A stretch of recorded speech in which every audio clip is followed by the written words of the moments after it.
লোকে ঠিকই বলে বুঝলি, আমি কেবল গায়ে গতরই বড় হয়েছি, বুদ্ধি আর হলো না। হ্যাঁ, সারমর্ম দেরিতে হলেও যে বুঝেছিস এই অনেক। কিছু বললি? না না, কিছু বলিনি তো। তা হঠাৎ আবার ও কথা কেন মনে হলো? বাড়ি থেকে বেরোবার সময় আকাশ মেঘলা দেখেও ছাতাটা আনলাম না। ভালো করেছিস, যা বৃষ্টি, ছাতায় কিছু হতো না। ওদিকে আবার রাত 8টা বাজতে চললো। বস না, তোর এখন অত তাড়া কিসের? এখন তো আর ব্যবসা ট্যাবসা নেই। না তা নেই, কিন্তু তবু এখন আর বেশি রাত পর্যন্ত বাড়ির বাইরে থাকি না রে। সে কি, এ তো দেখছি ভূতের মুখে রাম নাম। রাত 12টা না বাজলে যার বাড়ি ফেরার কথা মনে হতো না, তিনি এই কথা বলছেন কেন? কেসটা কী রে? না জানিয়ে বিয়ে ঠিয়ে করে ফেললি? না, আসলে এখন একটু ভয় ভয় করে। সেই ঘটনাটার পর থেকে ভীষণ ভয় করে। দেখ ভাই, বেশি রহস্য ঘনাবার চেষ্টা করিস না। বৃষ্টি সহজে থামছে না। বস, আর কেসটা কি বল? ভয় কেন করে, আর কিসের ভয়? গোড়া থেকে না বললে তুই বিশ্বাস করবি না, বসি বরং। এই কথা আজ পর্যন্ত কাউকে বলিনি, বলতে ইচ্ছে করে না। বললেই আবার তাদের সবাইকে বিশ্বাস করাবার দায় নিতে হবে। তোকেও হয়তো বলতাম না, এই সময়টুকু আর অন্য কিছু করবার নেই, তাই অগত্যা। নে হয়েছে, এবার ভাষণটা বন্ধ করে গল্পটা শুরু কর। তুই তো জানিস আমাদের ঠাকুর বানানোর ব্যবসাটা আমার বাবার আমল থেকে। বাবা অসুস্থ হবার পর থেকে আমাকেই দায়িত্ব নিতে হলো, কিন্তু বাবার হাতের ছিটে ফোটাও আমি পেলাম না।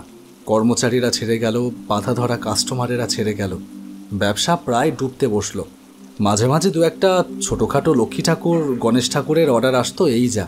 কিন্তু ওই দিয়ে কি আর হাড়ির জল ফোটে? অনেক চেষ্টা করলাম, কিন্তু কিছুতেই প্রতিমা গড়ার সেই বিদ্যাটা অর্জন করতে পারলাম না। মন খারাপ করে একদিন অনেক দূরে শহরের বাইরে একটা বাওরের পাড়ে এসে চুপচাপ দাঁড়িয়ে আছি। জলের উপরে বিকেলের রোদ্দুরের লালচে আভা এসে পড়েছে। এমন সময় শুনতে পেলাম, হতভাগা মিনসে হরমার সব জ্বালিয়ে খেলো একেবারে। সেদিন বাবা মায়ের কথা শুনে পরেশ মাস্টারের ছেলেরে বিয়ে করলেই ভালো হতো, সুখে থাকতাম গো।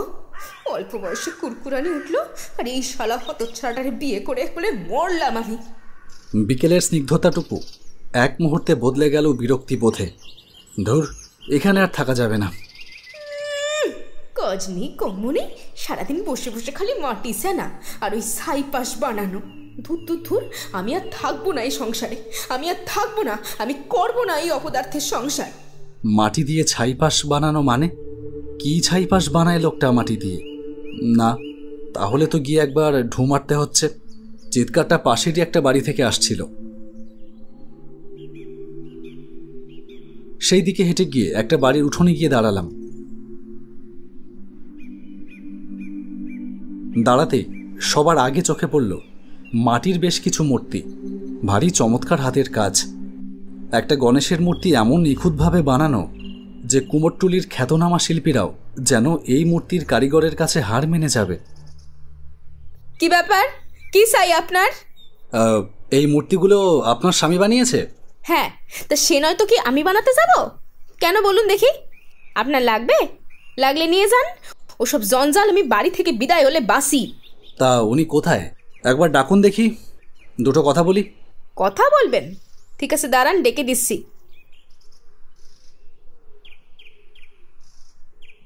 কই, ওঠো দেখি, বাইরে একজনকে দাঁড়িয়ে আছে, বলছে তোমার সাথে নাকি কথা বলবে। কি হলো, ওঠো। কে এসেছে? তা আমি কি চিনি নাকি? নিজে গিয়ে দেখো না। তা ঘরে আসতে বলো।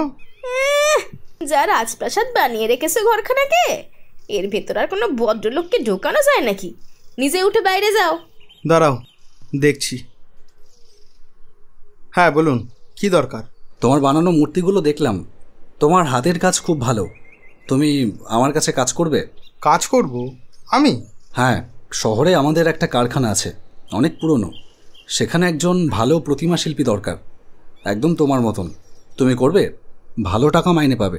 হ্যাঁ হ্যাঁ, করবে। করবে না মানে? ও তো এরকমই একটা কাজ খুঁজছিল বাবু এতদিন ধরে, কিন্তু কেউ ওকে কাজে নিচ্ছিল না। বেশ, এই নাও আমার কার্ড। এতে আমার ঠিকানা, ফোন নাম্বার সব লেখা আছে। কাল সকাল সকাল চলে এসো। ও আচ্ছা, তোমার নামটাই তো জানা হলো না। আমার নাম রথিন পাল। এরপর রথিনের হাতের যশে আমাদের বন্ধ হতে থাকা ব্যবসা আবার মাথাচাড়া দিয়ে উঠল। রথিন ছিল প্রকৃতপক্ষে কাজ পাগল। নিষ্ঠার সাথে কাজ করে যেত। ও কথা বলতো কম, কিন্তু ওর হাতের জাদুতে গড়ে ওঠা মূর্তিটা যেন জীবন্ত হয়ে কথা বলে উঠত। এমনকি আমি কখনো কখনো অবাক হয়ে লক্ষ্য করতাম রথিন একা একা মাটির মূর্তির সাথে কথা বলছে। ওই রকম নিষ্ঠার সাথে কাজ করতে আমি আজ পর্যন্ত কাউকে দেখিনি। কিন্তু হঠাৎ করে একদিন ওর ভীষণ শরীর খারাপ হয়, তাই বেশ কিছুদিন কাজে আসতে পারে না। আমি টাকা পয়সা খরচ করে ওকে অনেক ডাক্তার দেখানোর ব্যবস্থা করলাম, কিন্তু অনেক চিকিৎসাতেও কোনো ফল হলো না। কোনো ডাক্তারই ওর রোগ ধরতে পারল না। সারাদিন গায়ে ধুম জ্বর থাকতো, আর সেই সাথে মাথার যন্ত্রণা। এদিকে আমার কাছে নতুন নতুন মূর্তির বায়না এসে জমতে থাকলো। পুরনো বায়নাগুলো ডেলিভারি দিতে দেরি হতে থাকলো। না না না, এরকম বললে কি করে হবে? কালকে বাড়িতে পুজো, আর আপনি বলছেন ঠাকুর এখনো রেডি হয়নি। আরে এরকম করলে কি করে হবে বলুন তো? আচ্ছা ঠিক আছে, আপনি কালকে সকালে একবার আসুন। আপনার তো শুধু রং করাটা বাকি আছে, আমি রেডি করে রাখবো। যেভাবেই হোক আপনি কালকে সকালে ঠাকুর পেয়ে যাবেন। আচ্ছা ঠিক আছে, কাল সকালে না পেলে কিন্তু ভারী মুশকিল হয়ে যাবে বলে দিলাম। বললাম তো পেয়ে যাবেন। ঠিক আছে, পেয়ে গেলে তো ভালোই। আচ্ছা চলি তাহলে, কাল সকালে আবার আসবো। না, বলে তো দিলাম, কিন্তু এখন কি করব কে জানে। এক রাতের মধ্যে রং করে কাপড় চোপড় পরানো, গয়নাগাটি পরানো, এসব রথিনের বাহাতের খেলা ছিল। কিন্তু ও যেরকম অসুস্থ, তাতে করে ওকে তো ডাকাও যাবে না। কি যে করি এখন? অনেকগুলো টাকার অর্ডার, যদি আমি মাতুব্বরি করতে গিয়ে কোনো রকম গড়বড় করে ফেলি তাহলে ব্যবসা লাটে উঠে যাবে। না না, ঝুঁকি নেওয়া যাবে না, বরং রথিনের বাড়ি আরেকবার যাই। ওই দেখেন বাবু, সকাল থেকে কেমন বেঘরে পড়ে আসে। সারাদিন একবারও কিচ্ছুটি খাওয়াতে পারিনি। কি করা যাবে এখন বলেন দেখি? সেটাই তো দেখছি, বড় মুশকিল হয়ে গেল। এখন কি করে যে সামাল দেব কে জানে। ঠিক আছে, আমি চলি তাহলে আজ। তাও যদি ওঠে তাহলে একবার বলো আমি এসেছিলাম। যদি পারে একবার যেন কষ্ট করে হলেও আমার বাড়ি যায়।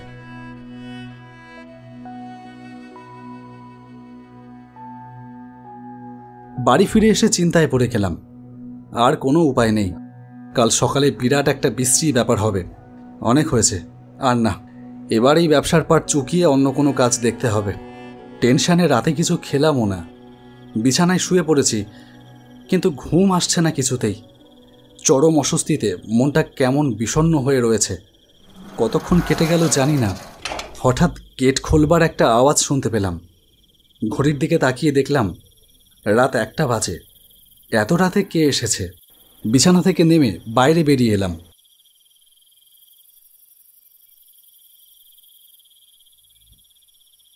বেরিয়ে এসেই দেখলাম এক অবাক করা কাণ্ড। রথিন এসেছে। উফ, নিশ্চিন্ত হলাম এতক্ষণে।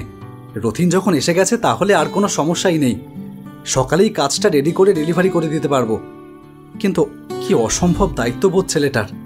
এত শরীর খারাপ নিয়েও সে এসেছে। ওর কর্তব্য বোধ আমাকে মুগ্ধ করল। রথিনকে কিছু একটা বলতে গিয়েও থেমে গেলাম। মনে পড়ল কাজ করবার সময় ও কথা বলা পছন্দ করে না। থাক, ও ওর মতন কাজ করুক। আমি ফিরে এসে ঘরে শুয়ে পড়লাম।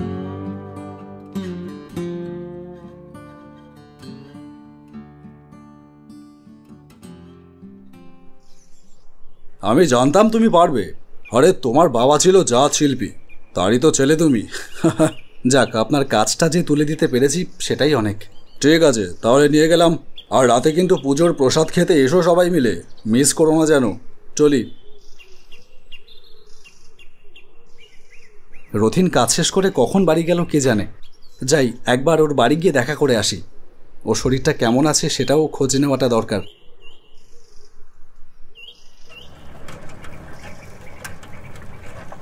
আমার সাইকেলে চেপে রওনা দিলাম রথিনদের বাড়ির উদ্দেশ্যে।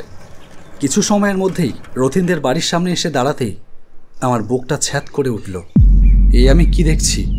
উঠোনে একটা মৃতদেহের সামনে পাথরের মূর্তির মতন বসে আছে রথিনের স্ত্রী। তার চারপাশে দাঁড়িয়ে আছে গোটা কয়েক লোক। মৃতদেহটা রথিনের। আমি সাইকেল থেকে নেমে হন হন করে এগিয়ে গেলাম উঠোনের দিকে। পাশে দাঁড়ানো একটা ছেলেকে জিজ্ঞেস করলাম, এসব কখন হলো? কাল রাত 12টা নাগাদ। কি বলছো? কাল রাত 12টা নাগাদ? তা কি করে সম্ভব? কাল রাত 12টায় তো বলতে গিয়েও থমকে গেলাম। তুমি ঠিক বলছো? রথিন কাল রাত 12টা নাগাদ মারা গেছে? আরে মিথ্যে কেন বলবো, মারা যাওয়ার সময় আমি পাশেই দাঁড়িয়েছিলাম। চরম বিস্ময়ে আমি হতবাক হয়ে গেলাম। এ কি করে সম্ভব? রথিন কাল রাত 12টায় মারা গেলে রাত 1টা নাগাদ আমার বাড়িতে গেল কিভাবে? এর আমি কোনো ব্যাখ্যা খুঁজে পেলাম না। সেদিনও পাইনি, আর আজও না। তারপর থেকেই রাত নামলেই বড্ড ভয় ভয় করে। ঠাকুর বানানোর ব্যবসা সেদিন থেকেই বন্ধ করে দিয়েছি। কিন্তু রাত 1টা বাজলেই আমার মনে হয় উঠোনে ঠাকুর বানানোর জায়গায় কে যেন এক মনে বসে কাজ করছে, ঠাকুরের চোখ আঁকছে, আবার কখনো প্রতিমার সাথে কথা বলছে। রথিন এখনও আছে আমার বাড়িতে, আমি আজও বিশ্বাস করি। তাহলে একটা হোমযজ্ঞ করে বা গয়ায় গিয়ে পিণ্ড দেওয়ার ব্যবস্থা কর, সমস্যাটার সমাধান করে নিলেই তো পারিস। সেই কথা আমি কি আর ভাবিনি? একবার ভেবেছিলাম গয়ায় যাব, কিন্তু সেদিন রাতেই রথিন আমাকে স্বপ্নে দেখা দিল। বলল, বাবু, আমাকে এখান থেকে তাড়াবেন না।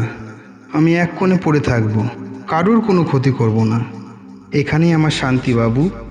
আমার আত্মা মূর্তি গড়াতেই শান্তি পায়, তাই এখানেই আমার স্বর্গ। আপনি দয়া করে এখান থেকে আমাকে তাড়ানোর ব্যবস্থা করবেন না। হয়তো সেটা নিছকই একটা স্বপ্ন ছিল, কিন্তু তবুও আমি আর গয়ায় যেতে পারলাম না। ভাবলাম, সত্যি সে তো আমার কোনো ক্ষতি করছে না, তাহলে আমারই বা তাকে তাড়াবার দরকার কি? সত্যি বলতে বড্ড মায়া পড়ে গেছে রথিনের ওপর। হ্যাঁ, একটু ভয় ভয় করে, তবে চলে যাচ্ছে। বৃষ্টি কমেছে, তাহলে আজ চলি।